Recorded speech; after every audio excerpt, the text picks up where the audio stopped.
നമസ്കാരം. പ്രവാസി മലയാളിയിലേക്ക് സ്വാഗതം. നമ്പ്യാർ കോട്ടില്ലാതെ പുറത്തിറങ്ങില്ല. ഗൾഫിലെ ക്യാമ്പിൽ ഒപ്പം താമസിക്കുന്നവർ അയാളെ പരിഹസിക്കുമായിരുന്നു. ഒരേ ഒരു കോട്ടയുള്ളൂ നമ്പ്യാർക്ക്. അത് ഉണങ്ങുന്നതുവരെ അയാൾ മുറിയിൽ തന്നെ കാത്തിരിക്കും.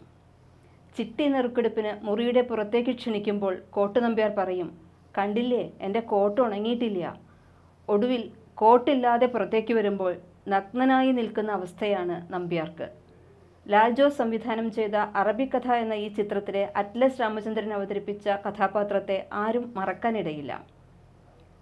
അതെ, അറ്റ്ലസ് രാമചന്ദ്രൻ ഒരു മനുഷ്യനായിരുന്നു. സാധാരണക്കാരിൽ സാധാരണക്കാരനായ മനുഷ്യൻ.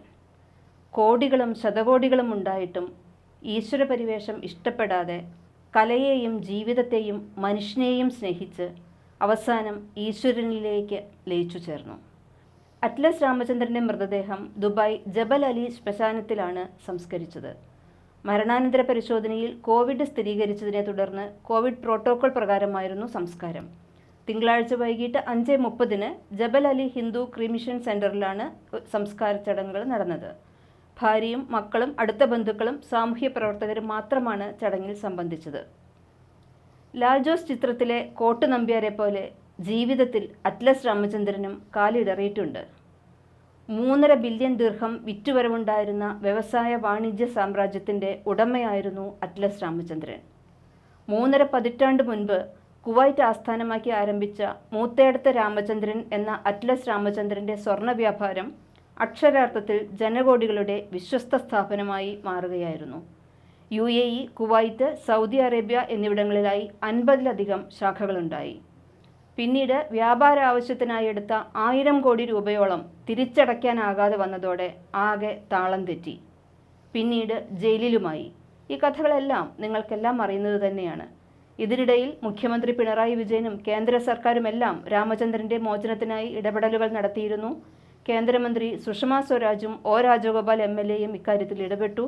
പിന്നീട് രാമചന്ദ്രൻ്റെ മോചന ശ്രമങ്ങൾക്ക് ചുക്കാൻ പിടിച്ചത് BJP NRI സെൽ സംസ്ഥാന കൺവീനർ N. ഹരികുമാറിൻ്റെ നേതൃത്വത്തിലുള്ള സംഘമായിരുന്നു. ഏതായാലും ഒടുവിൽ കേസ് ഒത്തുതീർന്നു.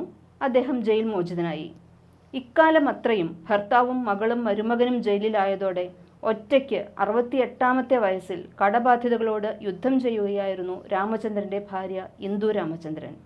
ദുബായിലെ വീട്ടിൽ ഒറ്റയ്ക്ക് കഴിയുമ്പോഴും രാമചന്ദ്രൻ പുറത്തിറങ്ങുന്ന ദിനത്തിനായി കാത്തിരിക്കുകയായിരുന്നു അവർ. ജയിലിനകത്തായിരിക്കുമ്പോഴാണ് കാറ്റും ചൂടും വെളിച്ചവുമെല്ലാം എത്ര മനോഹരമാണെന്ന് തിരിച്ചറിയുക. ആരെങ്കിലും ഒന്ന് കാണാൻ വന്നെങ്കിലെന്ന് ആഗ്രഹിച്ചിട്ടുണ്ട്. പക്ഷേ അധികം ആരും വന്നില്ല. വല്ലപ്പോഴും ആശുപത്രിയിലെ വൈദ്യപരിശോധനയ്ക്കോ കോടതിയിലേക്കോ കൊണ്ടുപോകുമ്പോഴാണ് സൂര്യപ്രകാശം കാണുന്നത്. സൂര്യപ്രകാശത്തിന് എന്ത് ഭംഗിയാണ് എന്ന് മനസ്സിലാകുന്നത് അപ്പോഴാണ്. എങ്കിലും ഇവിടെ വന്ന് എന്നെ കാണേണ്ട എന്ന് ഭാര്യയോട് പറഞ്ഞിരുന്നു. അറ്റ്ലസ് രാമചന്ദ്രൻ മോചിതനായി വന്നതിന് ശേഷം പറഞ്ഞ വാക്കുകളാണ് ഇവ. ജയിൽ മോചിതനായതിനു ശേഷം ദുബായിലെ പൊതുവേദികളിലും സാംസ്കാരിക സദസ്സുകളിലുമെല്ലാം രാമചന്ദ്രൻ സജീവമായി. പ്രശ്നങ്ങളെല്ലാം തീർത്ത് എന്നെങ്കിലും തൻ്റെ സ്വന്തം നാടായ തൃശ്ശൂരിലേക്ക് തന്നെ മടങ്ങണം എന്ന ആഗ്രഹം ബാക്കിയാക്കിയാണ് അറ്റ്ലസ് രാമചന്ദ്രൻ വിടവാങ്ങിയത്. എങ്കിലും ജനഹൃദയങ്ങളെ തൊട്ടറിഞ്ഞ ആ നിറഞ്ഞ മനുഷ്യൻ്റെ നിഷ്കളങ്കമായ ചിരി മറക്കാൻ മലയാളികൾക്ക് ആകുമെന്ന് തോന്നുന്നില്ല.